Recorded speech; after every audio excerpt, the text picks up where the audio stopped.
Alors Nabou, si tu devais décrire le sac à dos en un seul mot. En un seul mot. Oui. Ou bien à une expression, si vous le souhaitez. Empreinte très positive. Positif. Ouais. Bismillah, union des prières. Yoonu jàmm yàlla nañu yàlla sàmm. Dieu nous protège.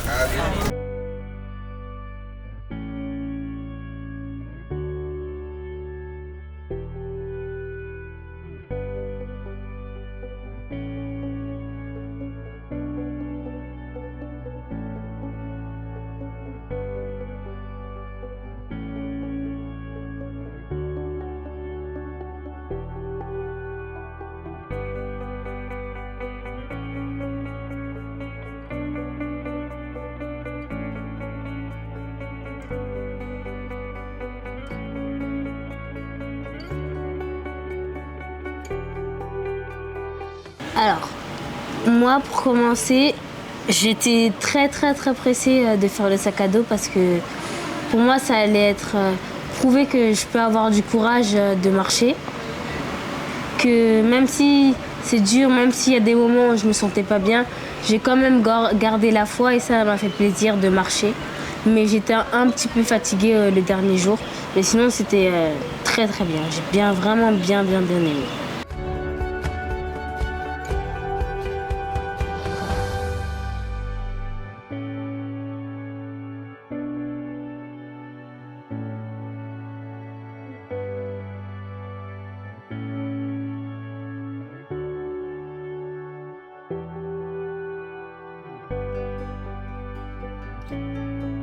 Le deuxième jour, quand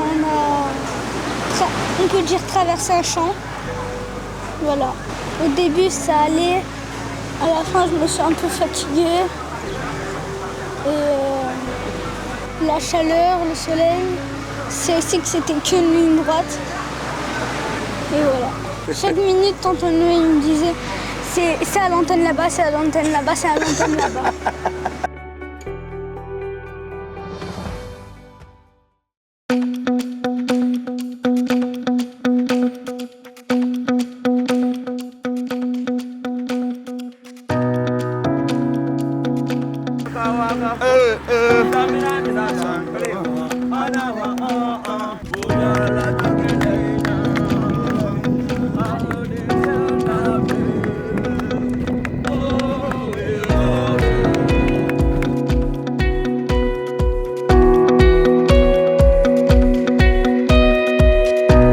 Après 10 km de marche, on prend une pause ici.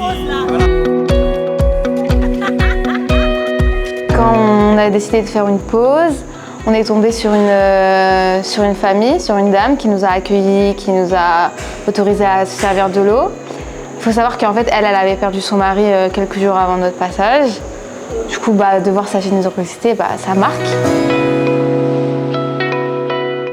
On était en train d'acquérir les informations par rapport au trajet, parce que c'est notre rituel. Nous, à chaque fois, avant de sortir, on va essayer de parler avec les locaux pour voir un peu quel itinéraire prendre.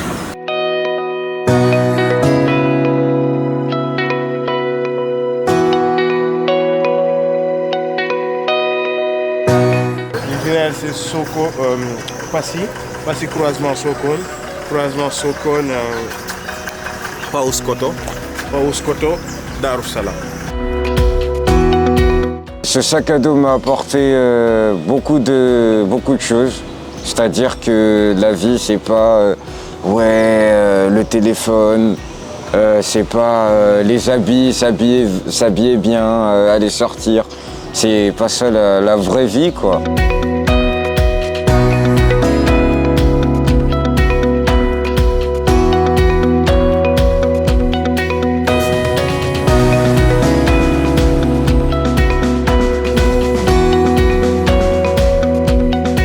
Pourquoi tu cours? J'arrive plus à marcher.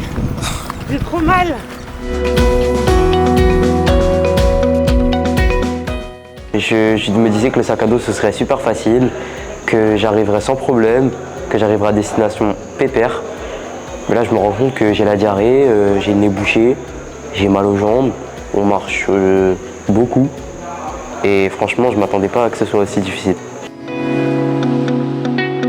Cet après-midi, quand j'ai joué au football avec les petits du village, c'était incroyable. On a joué, on a rigolé, on s'entraidait dans l'équipe. Parfois, on changeait d'équipe et c'était vraiment super. Il y a encore 20 km devant moi. Bon, je vais marcher autant que possible. Mais compte tenu des circonstances, je ne pense pas pouvoir faire tous les 20 km parce que j'ai déjà une dizaine de kilomètres derrière moi. Et la cérémonie aura lieu à 16h, 16h30 ou plus tard. Donc, pour arriver à temps à Segregata et ne pas rater la fête, je vais devoir trouver un moyen de raccourcir le chemin.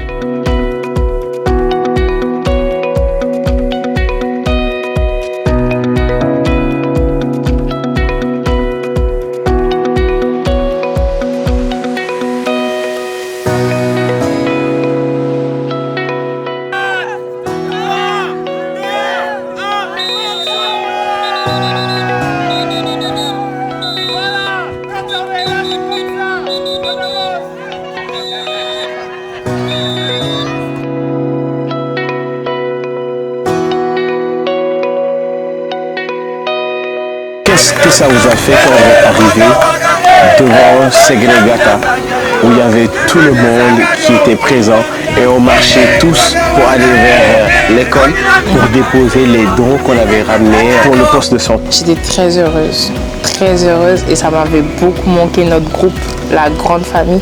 De tous les revoir, ça m'a fait tellement plaisir. Parce que voilà, ça y est, on a pris l'habitude de tous être ensemble, de tous rigoler en même temps.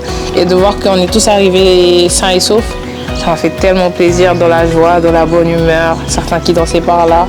Et voilà, j'étais fière aussi des personnes qui avaient voilà, un certain âge, qu'ils ont quand même tenu. Que ce soit Tata Mam, que ce soit Tonton Ndiaye. Franchement, Tata Lulu, ouais, malgré sa blessure qui a tenu à continuer. Je me rappelle à Darussalam, le lendemain, elle s'est réveillée, malgré son entorse, elle voulait marcher, tu vois. Et malheureusement, à cause des problèmes médicaux, elle n'a pas pu. Mais elle tenait vraiment à le faire. Et franchement, je suis très très fière, très très fière.